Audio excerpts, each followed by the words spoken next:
하나님 말씀 시편 142편 1절로 7절 말씀, 제가 먼저 하나님 말씀 읽도록 하겠습니다. 다윗이 굴에 있을 때에 지은 마스길, 내가 소리내어 여호와께 부르짖으며 소리내어 여호와께 간구하는도다. 내가 내 원통함을 그 앞에 토하며 내 우환을 그 앞에 진술하는도다. 내 심령이 속에서 상할 때에도 주께서 내 길을 아셨나이다.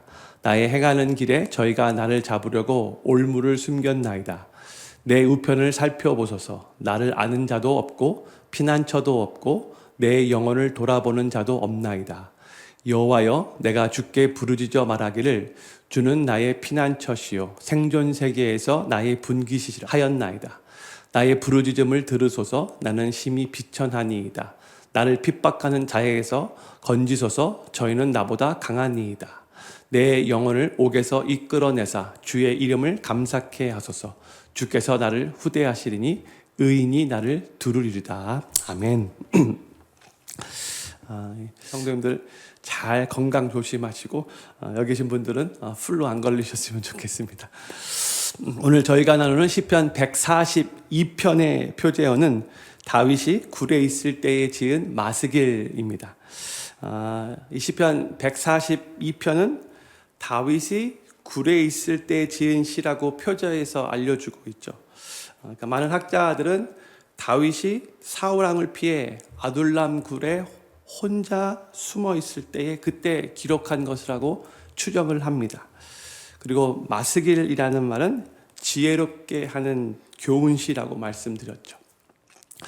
저희는 오늘 다윗이 아둘람 굴 속에서 사울 왕의 추격을 피해 숨어 있을 때에 하나님께 드렸던 그 절박한 기도를 통해서 하나님께서 우리의 모든 상황을 다 아신다는 그 소망의 메시지를 듣기 원하고, 그리하여 힘든 상황 속에서도 새 힘과 위로를 얻고 우리의 삶을 하나님께 온전히 맡기시면서 그 어려운 상황을 믿음으로 잘 이겨낼 수 있기를 소망하는 마음으로 하나님 말씀 증거하도록 하겠습니다. 먼저 우리 1절 말씀 같이 한번 읽기를 원합니다. 제가 큰 소리로 안 읽어도 성도님들은 큰 소리로 읽어주시면 감사하겠습니다. 1절 같이 읽겠습니다. 시작.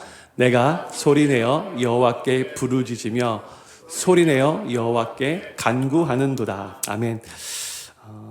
다윗은 굴 속 어두움 가운데서 침묵하지 않았어요. 다윗은 소리내어 하나님께 부르짖었다고 하고 또 소리내어 하나님께 간구하였다라고 하고 있어요. 여기서 부르짖다의 히브리어는 자크라는 단어이고 간구하다의 히브리어는 히트하넨이라는 단어인데 이 두 단어 다 절박함을 표현하는 단어입니다. 이러한 기도는 조용하고 침착한 기도가 아니에요. 생명이 위태로울 정도의 그 위기의 상황에서 절박하게 부르짖는 기도인 거죠. 성도님들, 물속에 빠져 죽어가는데 아주 점잖게 저를 좀 누가 살려주실래요? 이렇게 말하지 않죠. 아주 큰 소리로 정말로 간절하게 절박한 심령으로 체면 같은 거 따지지 않고 저 좀 살려주세요. 누군가 좀 살려주세요. 라고 그렇게 외치게 되죠. 다윗이 바로 그렇게 기도했다는 거예요. 그런데 1절을 살펴보잖아요. 다윗이 소리내어 라는 표현을 2번 반복하고 있어요. 소리내어. 이것은 지금 다윗의 기도가 형식적인 것이 아니었다는 것을 분명하게 보여주고 있어요. 다윗은 자신의 고통을, 그 자신이 지금 처해 있는 그 힘든 상황 가운데서의 그 절박함을 숨기지 않고 하나님께 그냥 쏟아내고 있는 거예요. 그는 체면도, 자존심도, 격식 같은 것도 다 내려놓고 있는 그대로의 그 자신의 마음을 진솔하게 하나님께 기도드렸던 겁니다. 근데 성도님들, 하나님은 우리의 꾸민 말이나 격식 차린 언어보다도 우리의 진실한 마음, 솔직한 고백, 있는 그대로의 절박한 부르짖음을 원하신다는 것을 기억하시기 바랍니다. 우리가 너무나 하나님 앞에 나아갈 때에 격식 차리고 나가려고 하는 경우가 많이 있어요. 지금 우리의 모습이 어떻게 보면은 하나님 앞에 나아가는 것이 너무나 위급하고 하나님의 도움이 간절히 필요한데도 마치 그렇지 않은 듯 상당히 체면을 차리면서 하나님 앞에 나아가려고 하는 경우가 많아요. 이것은 마치 목욕탕에 가면서 양복 입고 가는 거와 비슷한 거예요. 그냥 있는 모습 그대로 나가야 되는데 계속해서 격식 차리려고 하는 경우가 많이 있는 거죠. 그럴 필요 없는 거예요. 하나님은 우리의 상태가 어떤지 정확하게 잘 알고 계시는 분이시죠. 다윗은 2절에서 또 이렇게 고백합니다. 2절 말씀 같이 읽겠습니다. 시작. 내가 내 원통함을 그 앞에 토하며 내 우환을 그 앞에 진술하는도다. 아멘. 여기서 다윗은 자신의 원통함과 자신의 우환을 하나님 앞에 토하며 진술한다라고 하고 있어요. 여기서 원통함은 억울하고 답답한 마음을 의미하는 거고요. 여기서 우환은 근심과 염려를 의미하는 거예요. 다윗은 이미 어린 나이에 15 미만의 나이에 사무엘로부터 장차 이스라엘의 왕이 될 거라고 기름 부음을 받았잖아요. 그리고 그는 이미 골리앗을 무너뜨리고 이스라엘의 영웅 대접을 받았던 사람이에요. 게다가 지금 사울왕의 딸 미갈과 결혼을 해서 이미 왕의 사위까지도 되었어요. 다윗은 이미 군대 장관으로서 전쟁터에 나가면 백전백승하는 그러한 놀라운 그 승리도 여러 번 경험했던 사람이에요. 그런데 지금 다윗은 사울왕의 시기와 질투로 인해 쫓기는 도망자의 신세가 된 거죠. 그는 아무런 죄를 짓지도 않았고 또한 사울왕에게 잘못한 것도 없었어요. 그런데도 불구하고 이렇게 지금 굴 속에서 숨어 지내야 하는 처지가 된 거죠. 바로 이 상황에서 하나님, 제가 무엇을 잘못했습니까? 저는 저 사울왕을 해친 적도 한 번도 없고요. 저는 정말로 반역을 도모한 적도 한 번도 없습니다. 도리어 저는 왕을 적극적으로 도우며 왕이 지시할 때마다 항상 순종했을 뿐인데 왜 저는 지금 이렇게 생명의 위협을 느끼며 도망자가 되어버리고 말았죠? 다윗의 마음속에는 이러한 원통함이 충분히 있을 수 있는 거죠. 아무런 죄가 없는데 지금 왕이 질투했기 때문에 지금 끔찍한 고통을 당하고 있는 거예요. 그래서 많이 원통할 수 있어요. 또 동시에 이런 생각이 들 수도 있겠죠. 하나님, 언제까지 이렇게 계속 도망쳐야 합니까? 언제쯤 이 고통이 끝날 수 있는 거죠? 계속 이 동굴에 피해 있으면 계속 안전한 건가요? 혹시 누군가가 사울왕에게 내가 여기 숨어 있다고 일러 바치지는 않을까요? 잠자고 일어났는데 사울왕이 칼 들고 내 목에다가 겨누면서 너 잘 만났다라고 이렇게 나를 죽이려고 하지 않을까요? 이러한 근심도 충분히 들을 수 있는 생각이죠. 그런 상황이죠. 근데 다윗은 이 모든 감정을, 그 원통함과 그 우환을, 그 근심을 다 하나님께로 가져갔다는 거예요. 이 2절 말씀을 보잖아요. 여기 그 앞에 영어로 before him이라고 적혀있는데 하나님 앞에라는 표현을 지금 2번 반복하고 있는 거예요. 하나님 앞에 토하고 하나님 앞에 진술을 했다는 거예요. 다윗은 다른 사람들을 찾아가지 않았어요. 다른 사람들에게 찾아가서 내 상황이 이런데 너무나 속상한데 너무나 원통한데 내 말 좀 한번 들어보십시오. 이렇게 불평하지 않았다는 거예요. 세상을 향해서 자기가 처해 있는 그 상황 가운데 지금 막 원망하고 탓하지도 않았어요. 다윗은 오직 하나님 앞에 나아가 하나님께 모든 것을 다 아뢰고 있는 거죠.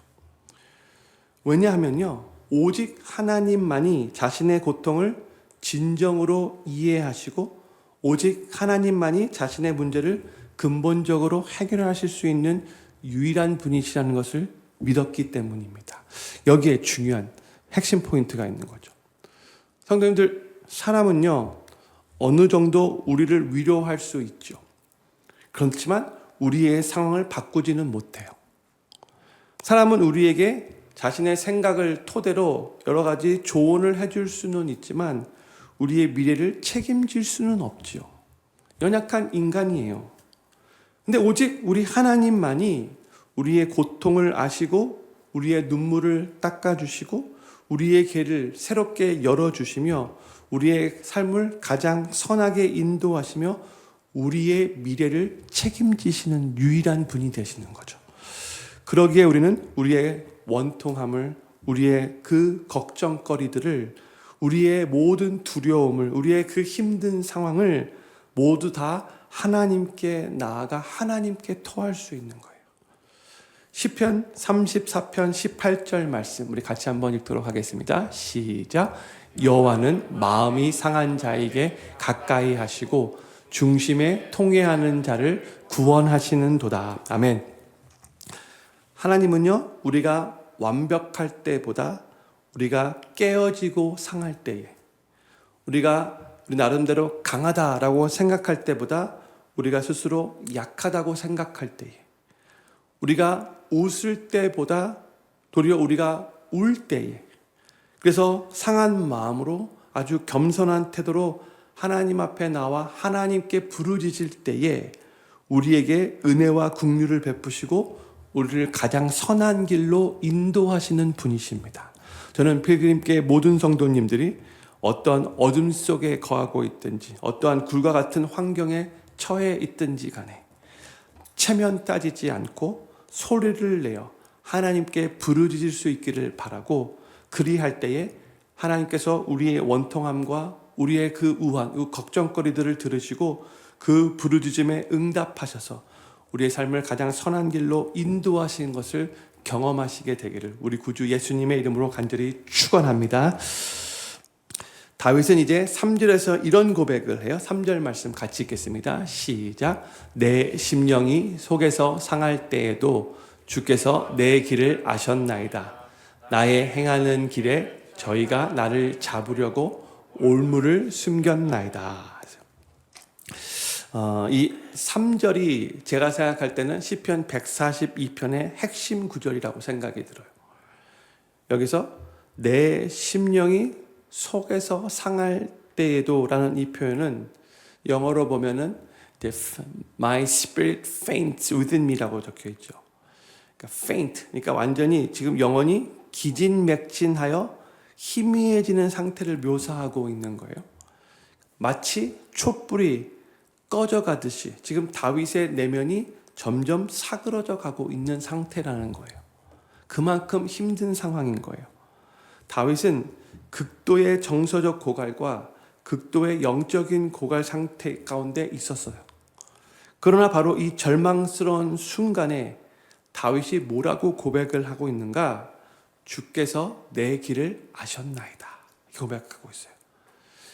한국말로 번역될 때에 과거형으로 이렇게 번역된 것 같이 보이는데 영어로 보면 You know my way. 하나님 내 길을 아십니다. 이렇게 말하는 거죠.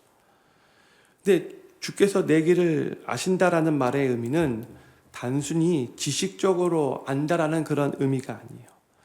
히브리어에서 안다라는 말은 깊은 친밀함과 돌봄의 관계를 내포하고 있어요. 하나님께서 다윗과의 그 친밀한 관계 속에서 다윗의 모든 발걸음 하나하나를, 다윗의 모든 고통 하나하나를, 다윗의 모든 눈물 하나하나를 다 알고 계셨다라는 그런 의미인 거죠. 근데 이 고백이 역설적인 고백이에요. 지금 다윗의 심령은 너무나 많이 상해 있죠. 캄캄한 동굴 안에 거하고 있어요. 그의 지금 영혼은 기진맥진, My spirit faints within me 라고 이렇게 말하고 있어요. 촛불 꺼지는 듯한 그런 상황이에요.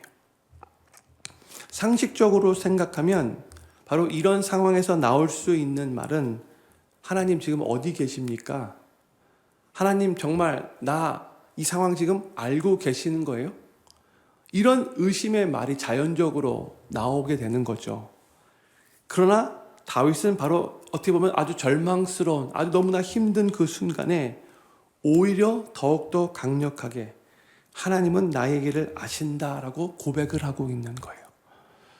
심지어 적들이 다윗을 공경에 빠뜨리려고 올무를 숨겨 놓았지만 하나님은 그것마저도 다 아신다라고 고백을 하고 있어요. 적들의 계략이 아무리 은밀하다 할지라도, 우리가 미처 발견하지 못한 그 위험이 있다 할지라도 하나님 눈에는 모든 것이 다 드러나 있다라고 그렇게 고백을 하고 있는 거죠. 성도님들, 우리가 볼 수 없을 때에도, 우리가 전혀 느낄 수 없을 때에도, 우리가 다 이해할 수 없고 다 알 수 없을 때에도 우리 하나님은 모든 것을 아시는 전지하신 분이시라는 것을 기억하시기 바랍니다. 특별히 우리의 삶 가운데 우리가 경험하고 있는 그 모든 것을 하나님은 정확하게 알고 계시는 분이세요. 그렇기에 우리는 새 힘과 위로를 얻고 다시 그 하나님 안에서 소망을 품으며 우리의 상한 심령을 추스리면서 우리의 삶을 하나님께 온전히 맡길 수 있는 거예요. 나의 모든 상황을, 나의 모든 감정을, 내가 걸어가고 있는 그 모든 길들을 그 누구보다도 정확하게 아시는 전지하신 하나님이시기 때문에 그런 거죠. 어두운 굴 속에서도 주께서 내 길을 아십니다라고 고백할 수 있는 이 믿음, 이것이 바로 다윗의 믿음이었고 이것이 또 우리에게도 동일하게 필요한 믿음인 거예요. 사절을 보면 다윗이 경험했던 그 고립감이 아주 극에 달했다는 것을 우리가 알 수 있어요. 4절 말씀도 같이 읽겠습니다. 시작. 내 우편을 살펴보소서. 나를 아는 자도 없고 피난처도 없고 내 영혼을 돌아보는 자도 없나이다 했어요. 여기서 지금 다윗이 자기 자신이 어떤 상태에 지금 처해 있는가를 네 가지로 지금 설명해 주고 있죠. 첫 번째, 우편을 살펴보소서라고 이렇게 표현을 하고 있는데, 고대 근동 지역에서 보호자나 변호인이 피고인의 항상 오른편에 서는 관습을 반영하고 있는 거예요. 법정에서 억울한 일을 당할 때 오른편에 서서 변호해 줄 사람을 찾는 거죠. 그런데 지금 다윗은 오른편을 둘러보았을 때 그를 지켜줄 사람이 아무도 없었다라는 식으로 지금 말하고 있어요. 두 번째로, 나를 아는 자도 없고 이렇게 말을 하고 있어요. 이것은 육체적 고독을 넘어선 영적인 고독을 의미하는 거예요. 영적 고립. 단순히 혼자 있다는 것이 아니라 나를 진정으로 이해해 주는 사람이 없다는 그런 외로움을 표현하고 있는 거예요. 형님들, 우리도 때때로 이런 경험을 할 때가 있죠. 주변에 사람들이 분명히 있어요. 근데 그 사람들이 아무도 나를 진짜 알아주지 않는다는 그 느낌. 내 마음 깊은 곳의 그 아픔을 이해해 주는 사람이 아무도 없다라고 생각이 들 때에 그때 외로움을 느낄 수 있죠. 분명히 주변에 사람들이 있음에도 불구하고. 그렇죠? 다윗은 자신의 상황을 그 어느 누구도 지금 알아주지 못하고 있다는 것을 그 가운데 지금 많은 외로움을 느끼고 있었어요. 세 번째로, 피난처도 없고. 이 말은 모든 탈출구가 다 막혔다라는 그런 말이에요. 앞으로도 갈 수도 없고 뒤로 갈 수도 없고 옆으로도 빠져나갈 수 없어요. 그냥 캄캄한 동굴에 거하고 있는 거죠. 모든 게 다 꽉 막힌 상황이라는 거예요. 그리고 마지막으로 내 영혼을 돌아보는 자도 없나이다. 이 말은 완전한 무관심 속에 버려진 것 같은 그런 느낌으로 한 말이에요. 세상이 나에게 등을 돌린 것 같은, 아무도 내 존재에 관심이 없는 것 같은 그러한 철저한 고립감을 느끼고 있었다는 거죠. 이것이 바로 그 당시 다윗이 굴 속에 거하면서 홀로 있으면서 경험했던 아주 극심한 고립감과 외로움이었어요. 근데 성도님들, 여기서 우리는 놀라운 역설을 또 발견해요. 다윗은 나를 아는 자도 없고 라고 지금 말을 하고 있는데, 바로 앞구절에서 저희가 나눴듯이 3절에서 뭐라고 고백했어요? 주께서 내 길을 아셨나이다, 이렇게 고백을 했잖아요. 그러니까 이걸 뭘 의미하는 것인가? 이 4절에서는 사람들 중에서는, 이 세상에서는 나를 아는 자가 아무도 없지만, 내가 어떠한 지금 고통 가운데 처해 있는지 나의 그 심정을 헤아릴 사람이 아무도 없지만 하나님은 나를 아신다는 뜻이에요. 비록 사람들은 어느 누구도 지금 다윗을 돌아보고 있지 않았지만 하나님께서 바로 그의 길을 다 알고 계시기에 다윗은 굴 속에서 혼자 고립되어 있는 그 상황 가운데 무너지지 않을 수 있었던 것이고요. 인간적인 모든 피난처가 사라졌을 때에 오히려 하나님만이 유일한 피난처가 되셨다라고 고백하면서 지금 그 어둡고 캄캄하고 힘든 상황을 잘 지금 극복해 나가고 있었던 거예요. 저는 여기 계신 모든 성도님들이 이 세상을 살아가는 동안에 상황이 힘들어지고 외로울 때에도 지치고 심령이 상하는 그런 순간을 맞이할 때에도 그 모든 상황을 다 정확하게 아시는 피난처 되시는 하나님을 기억하시기 바라고, 그로 인해 힘과 위로를 얻으시고 또 소망을 품으시며 삶을 다 하나님께 맡기심으로 인해서 그 상황을 믿음으로 잘 이겨내실 수 있게 되기를 우리 구주 예수님의 이름으로 간절히 축원합니다. 제가 힘이 없어도 성도님들은 힘이 없으면 안 돼요. 이제 다윗은 5절에서 어떻게 보면 이제 기도의 전환점을 맞이한다고 할 수 있어요. 5절 말씀 우리 같이 읽겠습니다. 시작. 여호와여, 내가 주께 부르짖어 말하기를 주는 나의 피난처시요 생존 세계에서 나의 분깃이라 하였나이다. 아멘. 다윗의 이 고백은 매우 의미심장한 고백이에요. 다윗은 지금 이제 문자적으로는요, 동굴이라는 피난처에 숨어 있는 거죠. 그렇죠? 육신적으로는 동굴이라는 피난처 안에 있어요.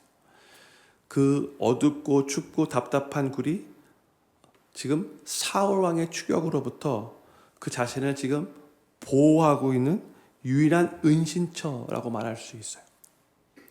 차가운 바위벽, 축축한 그 공기, 언제 박을 갈지 모르는 그 두려움 속에서 다윗은 지금 웅크리고 있는 것이죠.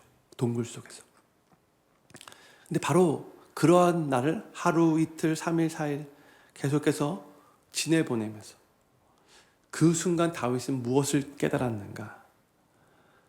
내가 지금 동굴 속에서 이 동굴이 나의 피난처가 된다라고 생각하며 숨어 있는데, 그런데 정말 나의 참된 피난처는 지금 돌로 된 이 굴이 아니라 살아계신 하나님이시구나.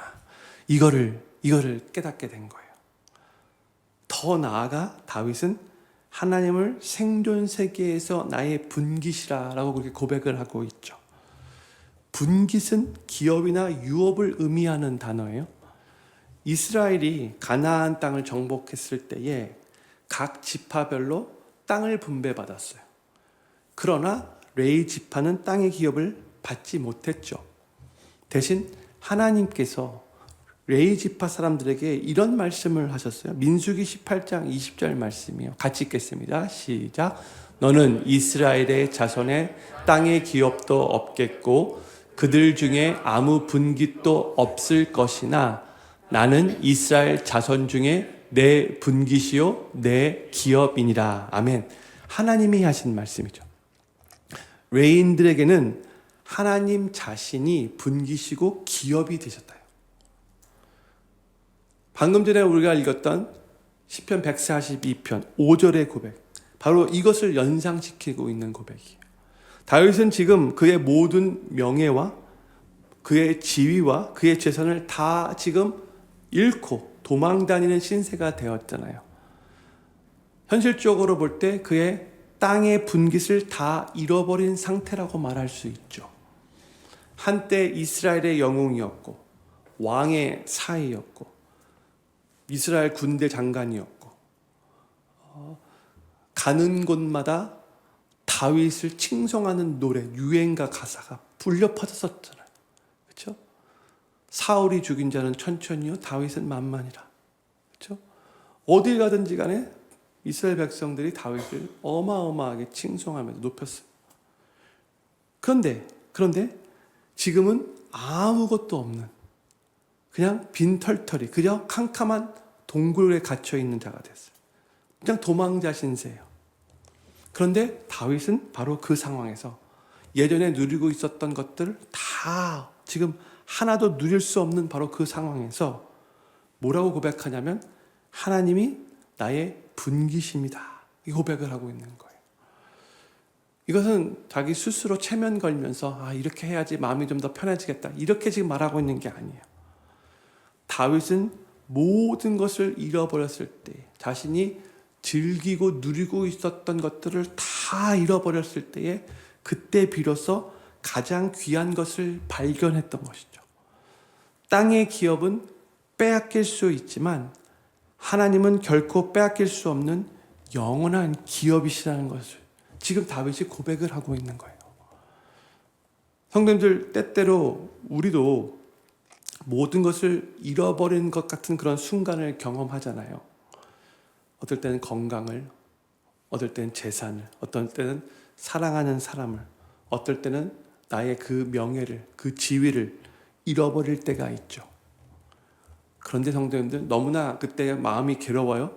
근데 바로 그 순간이 바로 우리의 참된 분깃은 누구인가, 무엇인가 참으로 발견하며 진솔되게 고백하는 순간이 될 수 있는 거예요. 시편 73편에서도 아삽이 이런 고백을 했죠. 시편 73편 26절 말씀 같이 읽겠습니다. 시작. 내 육체와 마음은 쇠잔하나 하나님은 내 마음의 반석이시요 영원한 분깃이시라. 아멘. 세상의 모든 것들이 다 사라져도 하나님만 계시면 우리에게는 영원한 기업이 있는 것과 마찬가지인 거죠. 다윗은 지금 죽음의 위협 속에서도 생명의 하나님을 믿음으로 붙잡고 하나님의 선하심과 하나님의 신실하심에 그의 미래를 온전히 맡기고 있는 거예요. 하나님께서 나의 분깃입니다. 하나님만 바라보고 있는 거죠. 그러면서 6절에서 다윗은 자신의 비천함을 솔직하게 인정합니다. 6절 말씀 같이 읽겠습니다. 시작. 나의 부르짖음을 들으소서. 나는 심히 비천하니이다. 나를 핍박하는 자에게서 건지소서. 저희는 나보다 강하니이다. 여기서 나는 심히 비천하니이다. 이 고백은 완전한 그 무력함을 의미하고 있는 고백이에요. 히브리어로 비천하다라는 말은 낮아지다, 쇠약해지다라는 말을 담고 있는, 그런 의미를 담고 있는 단어예요. 다윗은 지금 더 이상 내려갈 것이 없을 만큼 그렇게 낮아져서 비천한 상태에 있었어요. 다윗은 자신의 힘과 자신의 능력으로는 자신이 처해 있는 그 상황을 벗어날 수 없다는 것을 누구보다도 잘 알고 있었어요. 그래서 지금 고백하는 거예요. 하나님, 나는 비천합니다. 나는 너무나 약합니다. 나는 무력합니다. 이렇게 하나님 앞에서 자신의 참 모습을 겸손하게 지금 고백을 하고 있는 거죠. 근데 다윗의 입장에서 생각해 보면 이 고백까지 올기에는 쉬운 과정은 아니죠. 다윗이기 때문에 더 쉽지는 않아요. 지금 다윗은 이미 이스라엘의 차기 왕들 다 알고 있어요. 이미 사무엘로부터 기름 부음을 받았잖아요. 그렇죠? 다윗은 이미 골리앗을 무찌른 영웅이에요. 이스라엘의 영웅이에요. 수많은 전쟁에서 나갈 때마다 승리를 거두었던, 승승장구했던 군대 장관이었어요. 왕의 사위였어요. 백성들이 아까도 말씀드렸지만 다윗을 너무나 사랑해서 여기저기서 다윗을 칭송하는 노래들을 계속해서 불렀어요. 근데 그런 다윗이 이제 지금 하나님 앞에서 나는 심히 비천합니다 라고 고백을 하고 있는 거예요. 이 고백이 나올 때까지 많은 그런 깨트림이 있었겠죠. 자신의 그 영혼의 그 자존심을 깨트려야 했겠죠. 내가 과거에는 이랬었는데 라고 생각하는 그런 모든 생각들을 다 내려놓을 수밖에 없겠죠. 나는 심히 비천합니다. 근데 어떻게 보면 하나님이 바로 다윗의 입으로부터, 그 마음으로부터 이 고백을 기다리고 계셨을 거예요. 또 다윗은 저희는 나보다 강하니이다 라고 고백을 하고 있어요. 이것은 그가 처해 있는 그 현실에 대한 정직한 평가이죠. 지금 사울 왕에게는 큰 군대가 있고 사울은 지금 이스라엘의 왕의 권력이 있어요. 원하면 자원도 든든하죠. 자기의 그 정예 부대 3,000명을 이끌고 다윗 한 명 죽이기 위해서 막 그렇게 쫓아다녔던 사람이잖아요. 그런데 지금 다윗은 아무것도 없어요. 그냥 동굴 속에서 캄캄하게 지낸 거예요, 지금. 인간적으로는 그냥 계산으로 볼 때도 도저히 이길 수 있는 싸움이 아니에요. 사울 왕과는. 그렇죠? 근데 지금 다윗의 이 무력함의 고백, 이 6절만 읽어보면은 되게 비참하게 느낄 수 있는데, 근데 이것은 절망이 아니고요. 오히려 전능하신 하나님을 더 깊이 의존하는 계기가 되는 고백이 되는 거죠. 다윗은 자신의 연약함을 인정함으로써 비로소 하나님의 강함을 의지할 수 있게 된 거죠. 사도 바울이 아주 유명한 고백, 고린도전서 12장 9절 10절에서 이렇게 고백을 하는데 같이 한번 우리 읽기를 원합니다. 시작. 내게 이르시기를 내 은혜가 내게 족하도다. 이는 내 능력이 약한 데서 온전하여 짐이니라 하신지라. 이러므로 도리어 크게 기뻐함으로 나의 여러 약한 것들에 대하여 자랑하리니 이는 그리스도의 능력으로 내게 머물게 하려 함이라. 그러므로 내가 그리스도를 위하여 약한 것들과 능력과 궁핍과 핍박과 곤란을 기뻐하노니 이는 내가 약할 그때에 곧 강함이니라. 아멘. 지금 제 목소리가 많이 약한데 자의 약함 속에서 하나님의 강함이 나타났으면 좋겠어요. 바울은 자신의 육체의 그 가시를 제거해 달라고 3번씩이나 하나님께 간절하게 간구했죠. 이 말은 딱 3번씩이라, 딱 3번만이 아니라 정말 자신의 생명을 들여서 간절하게 기도했다는 표현이라고 말씀드렸어요. 그런데도 불구하고 주님은 그 육체의 가시를 제거해 주지 않으셨어요. 근데 대신 주님이 바울에게 뭐라고 고백해요? 9절 말씀. 내 은혜가 내게 족하다. 이 말씀. 내 능력이 약한 데서 온전하여진다. 이렇게 말씀하셨대. 그리고 바울은 이 말씀을 통해서 약함의 신비를 깨닫죠. 우리가 약할 때, 바로 그때 하나님의 능력이 우리에게 임한다는 것을 비로소 깨닫게 된 거죠. 성도님들, 우리가 우리의 연약함과 우리의 비천함을 하나님 앞에서 인정하고 그래서 하나님만을 의지할 때에 하나님의 강함이 우리의 삶에서 놀랍게 경험되는 거죠. 우리의 강함은 종종 하나님 의지하는 것을 방해해요. 우리 스스로가 할 수 있다라고 생각이 들기 때문에 우리는 하나님을 찾지 않아요. 그렇죠? 그러나 우리의 연약함은 오히려 은혜의 통로가 됩니다. 우리가 더 이상 스스로 할 수 없다는 것을 그냥 뭐 이리 봐도 저리 봐도 할 수 없어요. 그래서 정말 나는 아무것도 할 수 없습니다. 나는 정말 비천합니다. 이렇게 인정할 때에 비로소 우리는 하나님의 능력을 경험하게 되는 거예요. 이거는 내가 하나님 앞에 연약하다라고 고백을 하면 하나님이 그 고백을 듣고 나에게 능력을 베풀어 주시겠지. 이런 식이 아니에요. 정말로 내가 내 모든 상황을 볼 때 하나님, 나는 정말 나의 힘으로 할 수 있는 게 하나도 없어요. 정말 my only hope is you, Lord. You are the only solution that I have. 이렇게 고백을 할 때 그게 정말 마음 깊은 곳에서부터 그냥 자연적으로 우러나올 때 그때 하나님이 바로 그런 우리의 연약한 모습을 보시고 그때 비로소 우리의 삶 가운데 능력으로 놀랍게 역사하기 시작하신다는 거죠. 우리의 연약함은 오히려 은혜의 통로가 되는 거예요. 다윗은 동굴 속에서 자신의 비천함을 고백했고 바로 그 고백이 하나님의 구원을 경험하는 놀라운 은혜의 통로가 되었어요.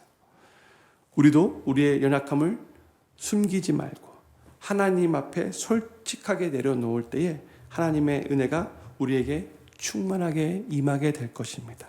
저는 필그림교회 모든 성도님들이 세상의 모든 피난처가 사라진 것 같을 그때에도 영원한 피난처 되시는 하나님 안에 안정함을 경험하시기를 바라고 땅의 분깃을 잃어버리는 그 순간에도 결코 빼앗기지 않는 영원한 분깃 되시는 하나님만을 굳게 붙잡으시면서 자신의 연약함을 인정함으로 하나님의 능력이 임하고 그리스도의 강함이 삶에서 온전히 나타나게 되기를 우리 구주 예수님의 이름으로 간절히 축원합니다. 이제 다윗은 7절에서 놀라운 믿음을 고백하면서 이 시편 142편을 마무리합니다. 우리 7절 말씀 같이 읽겠습니다. 시작. 내 영혼을 옥에서 이끌어내사 주의 이름을 감사케 하소서. 주께서 나를 후대하시리니 의인이 나를 두루리이다. 아멘.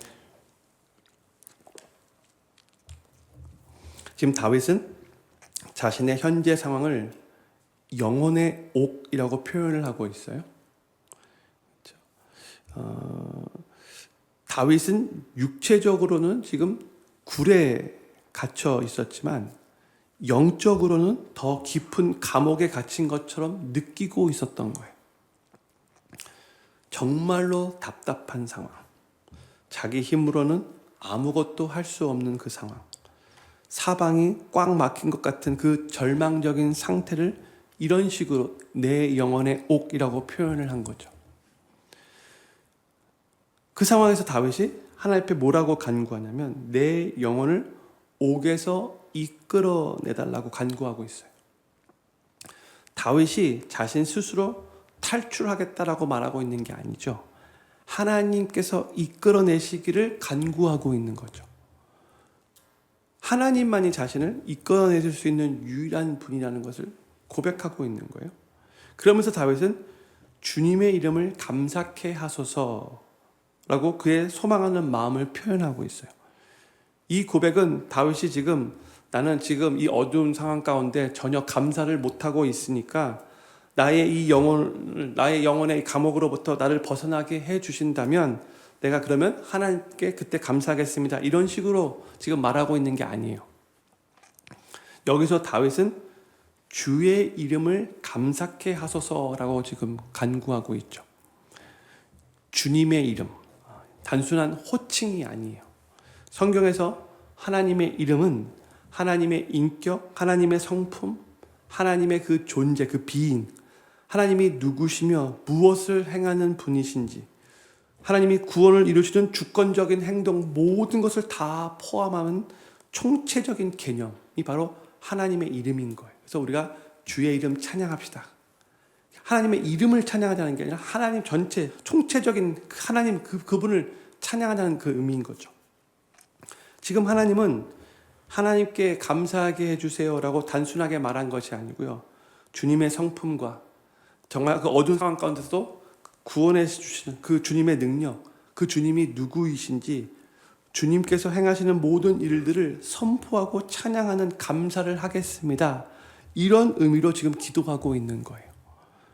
그러니까 지금 다윗은 너무나 힘든 상황 가운데 있으면서도 여전히 하나님 중심으로 생각하기 위해 노력하고 있는 거고요. 그의 관심은 여전히 하나님의 이름이 높임받는 것에 있다는 것을 우리들에게 보여주고 있는 거예요. 여전히 하나님의 이름을 감사하면서 높이는 그러한 삶을 살고 싶은 그런 소망함으로 이렇게 고백하고 있는 거죠. 그리고 7절 후반부에서 다윗은 확신한 찬 고백으로 이 시편을 마무리해요. 주께서 나를 후대하시리니 의인이 나를 두루리이다 했어요. 이 고백은 미래에 대한 확신을 담고 있는 고백이에요. 다윗은 하나님께서 자신을 이 굴에서 구원하실 뿐만이 아니라 풍성하게 회복시키실 것을, 넘치도록 축복하실 것을 믿고 이렇게 고백을 하고 있는 거예요. 주께서 나를 후대하시리니 풍성하게 회복시키실 것이고 넘치도록 축복하실 거라는 그런 의미인 거죠. 그리고 그렇게 되면 그때 의인들이 자신을 두를 거래요. 자신과 함께 하나님을 찬양하게 될 것을 지금 내다보면서 이렇게 고백을 하고 있는 거예요. 지금 다윗은 비록 혼자 동굴 속에서 갇혀 있지만 앞으로 많은 하나님의 백성들이, 그 의인들이 다윗과 함께 다윗을 둘러싸 하나님을 예배하게 될 것을 지금 확신하며 믿음으로 이렇게 선포하고 있는 거예요. 그리고 다윗의 이 고백은 실제로 이루어졌죠. 다윗이 아둘람 굴에 있을 때 처음에는 혼자 있었지만 하나님께서 사람들을 보내주셨어요. 그래서 400명이 되었고, 그리고 시간이 조금 더 흘러가서는 600명까지 불어났죠. 곤고한 자, 빚진 자, 마음이 원통한 자들이 모여들어서 결국 다윗을 따르는 자들이 되었어요. 그리고 시간이 지나면서 그들은 다윗의 용사들이 되었고, 나중에 다윗이 왕이 됐을 때는 이 이스라엘 나라를 지키는 기둥이 되었죠. 더 나아가 다윗은 결국 이스라엘의 왕이 되었는데, 하나님은 다윗을 굴에서 이끌어내셔서 이스라엘 왕의 왕자에 올리셨죠. 도망자의 신사에서 이스라엘의 왕으로, 외로운 도망자였는데 이스라엘 백성의 목자가 되었어요. 굴 속에서 절망 가운데 있었는데 궁정에서 영광으로 그 모든 영광을 다 누릴 수 있게 되었어요. 그리고 다윗 왕국 시대에 수많은 백성들이 예루살렘에 모여서 하나님을 찬양하게 되었죠. 그 어느 때보다도 다윗이 왕으로 있을 때 다윗이 썼던 그 시편들이, 특히 다윗이 고통 가운데 광야 생활하면서 썼던 수많은 시편들이 이스라엘 백성들이 함께 모여 하나님 앞에 예배 드릴 때마다 불려졌고, 백성들이 하나님의 이름을 막 높이는 아름다운 모습들이 막 펼쳐지게 됐죠. 지금 다윗이 믿음으로 고백했던 이 내용이 지금 그대로 나중에 다윗의 삶 가운데 이루어졌어요. 성도님들, 하나님은 우리를 절망에서 구원하시어 풍성한 삶으로 인도하시는 좋으신 하나님이라는 것을 믿으시기 바랍니다. 혹시 성도님들 어떠한 감옥과 같은 상황에 갇혀 있다고 생각되고 영적으로나 정서적으로 아주 답답하게 느껴지시고 환경적으로나 사방이 꽉 막힌 것 같고 오랫도록 지속되는 그런 갑갑한 답답한 그러한 상황 가운데 있다 할지라도 그것은 절대로 영원하지 않고 일시적으로 지나가는 터널일 뿐이요, 하나님께서 결국 그것으로부터 여러분들을 이끌어내실 거라는 것을 꼭 믿으시기 바랍니다. 하나님은 다윗을 굴에서 이끌어내신 것처럼 성도님들의 삶도 분명히 컴컴한 그 환경에서 이끌어내실 거예요. 하나님께서 우리를 후대하실 것이고 의인들이 우리를 둘러싸게 할 거예요. 결국 우리를 구원하시고 우리를 인도하실, 선하게 우리를 신실하게 이끄실 그 하나님을 온 세상에 선포하며 그 하나님께 찬양을 올려드리며 함께 하나님께 감사의 예배를 올려드리게 될 거예요. 저는 여기 계신 모든 성도님들이 삶에서 답답한 영혼의 옥과 같은 상황을 맞이하게 된다 할지라도 하나님의 선하심과 신실하심을 신뢰하며 그 미래를 온전히 하나님 앞에 맡기실 수 있기를 바라고, 그로 인해 결국 우리의 영혼의 옥에서 우리를 이끌어내시고 우리를 후대하시는 좋으신 하나님을 경험하시며 하나님의 이름을 온 세상에 선포하고 찬양하며 감사하는 삶을 살아가시게 되기를 우리 구주 예수님의 이름으로 간절히 축원합니다. 기도 제목 4가지 읽고 기도하는 시간 갖도록 하겠습니다. 첫 번째 기도 제목입니다. 어떤 어둠 속에 있든지 마치 굴 속에 갇힌 것 같은 환경에 놓여 있을지라도 소리를 내어 하나님께 부르짖게 하소서.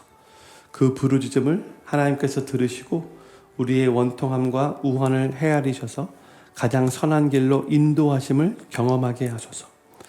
두 번째, 이 세상을 살아가는 동안에 상황이 버겁고 외롭고 지치며 심령이 상하는 순간들을 맞이할 때 그 모든 상황을 다 아시는 우리의 피난처 되시는 하나님을 기억하게 하소서. 그로 인해 새 힘과 위로를 얻게 하시고 소망을 품게 하시며 삶을 하나님께 다 맡기면서 그 상황을 믿음으로 잘 이겨내게 하소서. 세 번째, 세상의 모든 피난처가 사라질 것 같을 때에도 영원한 피난처 되신 하나님 안에서 안전함을 경험하게 하시고 땅의 분깃을 잃어버리는 것 같은 순간에도 결코 빼앗기지 않는 영원한 분깃 되신 하나님을 굳게 붙잡게 하소서. 우리가 연약함을 인정할 때 하나님의 능력이 임하시고 그리스도의 강함이 우리의 삶에서 온전히 나타나게 하소서. 마지막 네 번째, 삶에서 답답한 영혼의 옥과 같은 상황을 맞이하게 될 때 하나님의 선하심과 신실하심을 신뢰하며 미래를 하나님께 온전히 맡기게 하소서. 그로 인해 결국 우리를 영혼의 옥에서 이끌어내시고 풍성하게 후대하시는 하나님을 경험하며 하나님의 이름을 온 세상에 선포하고 찬양하며 감사하는 삶을 살아가게 하소서. 오늘 말씀 생각하면서 특별히 시편 142편 가운데 다윗이 캄캄한 동굴 속에서 너무나 힘든 상황을 그렇게 경험하고 있었지만 믿음으로 하나님 바라보고 모든 상황을 다 아시는 하나님을 신뢰할 때 모든 것을 잘 이끌어내시는 그 하나님을 경험하게 된 것을 믿음으로 우리도 바라보면서 바로 그러한 놀라운 은혜가 우리 삶 가운데 펼쳐지게 해달라고 같이 한번 이 네 가지 기도 제목을 놓고 합심으로 기도하기를 원합니다. 기도하겠습니다.